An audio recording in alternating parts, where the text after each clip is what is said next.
Bonsoir. Ça. Est-ce que cette semaine, étant donné le classement, étant donné la pression qui s'accentue sur votre coach, vous avez senti une pression, vous les joueurs, particulière, ou alors vous avez au contraire été à l'abri d'une pression anormale et vous avez fait une semaine assez lambda?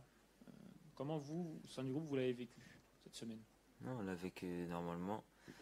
On s'est entraîné pour préparer le match de Metz. On se concentre uniquement sur le terrain. Donc on a préparé cette semaine comme une semaine où on doit se préparer pour un match important, puisqu'on a tous conscience du classement et du match très important de ce week-end. Donc on l'a préparé sérieusement et avec beaucoup de travail. Bonsoir. Ça. Est-ce que le fait de jouer Metz dans ces circonstances-là, d'avoir eu l'entraînement qui était ouvert au public, vu ce qui s'est passé également, le petit coup de pression mis par certains supporters, comment vous avez vécu ça, tout simplement, au sein du groupe cette semaine? Non, on a vécu, déjà premièrement on était content qu'il y ait autant de supporters qui se déplacent pour l'entraînement ouvert au public. Ça nous a motivé encore plus à pouvoir se battre. Ensuite, les mécontentements, c'est normal. Dans la situation dans laquelle on est, c'est normal qu'il y ait des supporters qui ne soient pas contents. Mais nous les premiers, on n'est pas contents d'être dans cette situation. Après, on a fait abstraction de ça. Comme j'ai dit, on se concentre uniquement sur ce qui est sur le terrain et le travail au quotidien. Et je pense qu'on a tous bien préparé cette semaine. Est-ce que le match de Marseille, au-delà du résultat qui est négatif, ça peut quand même constituer une forme de déclic dans le jeu, parce que c'était quand même l'un de vos meilleurs matchs depuis le début de la saison, ou alors est-ce que le mauvais résultat obscurcit un peu tout et on se concentre juste sur le fait d'avoir perdu?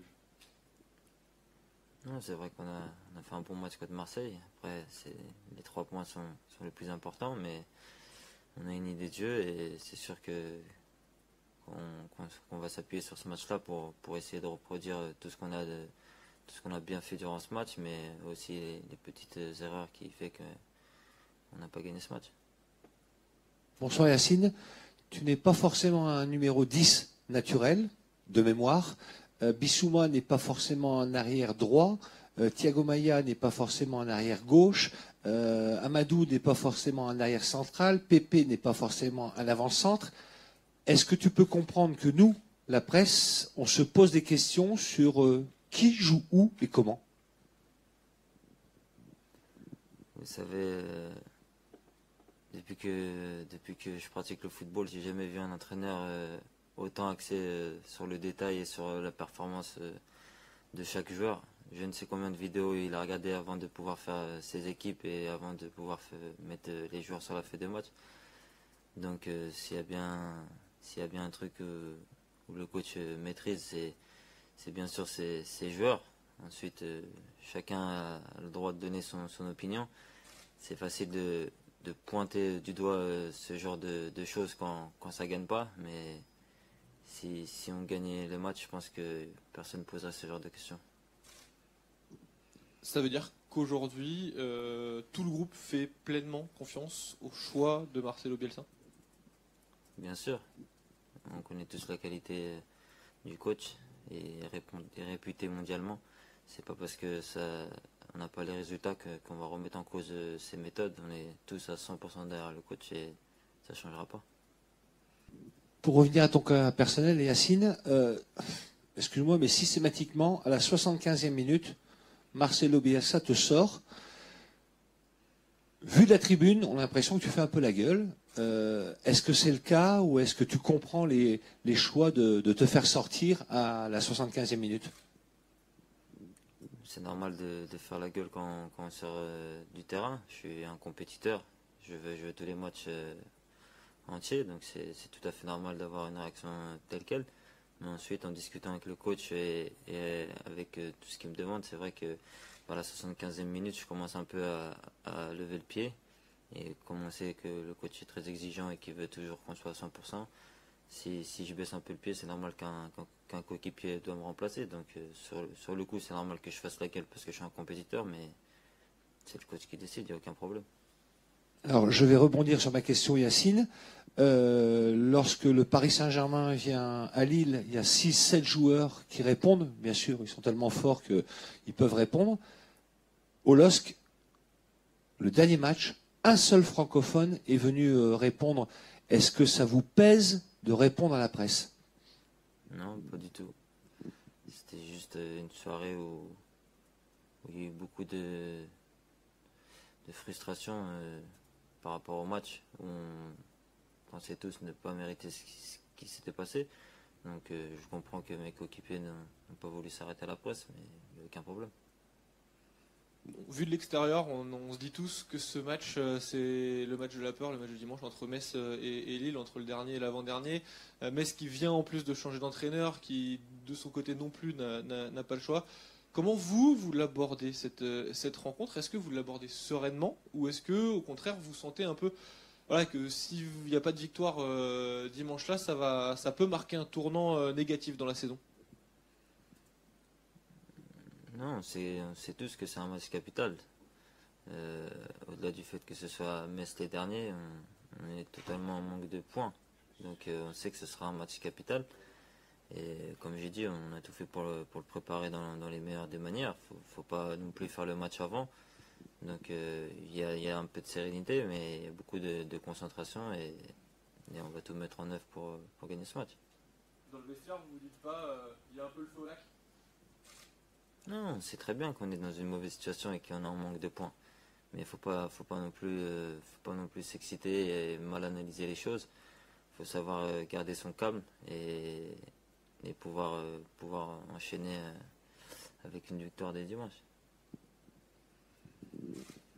Yacine, est-ce que vous, les joueurs, vous comprenez les appréhensions, les interrogations de ceux qui sont 40 000 dans les tribunes contre Marseille en se disant mais quand est-ce qu'ils vont gagner? Est-ce que quelque part il y a votre problématique qui est de se dire on gagne pas, et celle des supporters ou de l'entourage qui se disent ils gagnent pas? Est-ce qu'il y a une corrélation entre ça? Bien sûr qu'on comprend les supporters. Après, comme j'ai dit, depuis le début de saison, il y a beaucoup de matchs qui se sont joués sur des erreurs individuelles ou des faits, des cartons rouges ou des blessures qui nous ont pénalisés. Si on analyse bien le début de saison, il y a beaucoup de matchs où on est censé repartir avec les points. Et ça n'a pas été le cas, donc il ne faut pas non plus tout jeter à la poubelle. Il y a beaucoup de choses qui sont faites en amont pour pouvoir bien préparer les matchs. Et il faut savoir les analyser, comme j'ai dit, sereinement. Il y a des bonnes choses, il y en a de moins bonnes, mais je ne pense pas que depuis le début de saison, chaque joueur ne sache plus jouer au football. On doit garder une base et pour cela, il faut rester concentré et continuer à travailler. Yacine, à l'Olympique Lyonnais, quand il y jouait, il y avait des patrons. Qui est le patron au LOSC aujourd'hui pour essayer de guider l'équipe dans les moments forts ou dans les moments faibles? Non, le patron, c'est le coach, de par son expérience et de son vécu.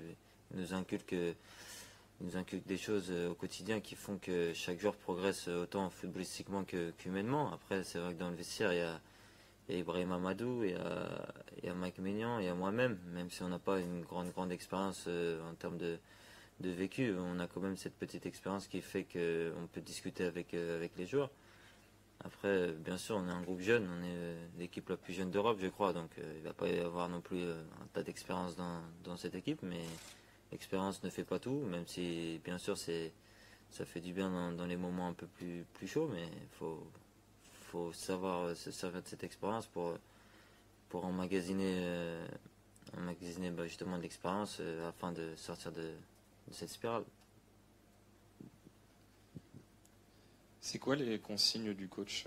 Est-ce qu'il te reproche? Est-ce qu'il trouve au contraire que tu fais bien? Est-ce que c'est dans les choix, dans l'application, dans le volume physique, le volume de course? Quand il te parle personnellement, sur quoi il insiste véritablement pour que tu puisses encore passer un cap?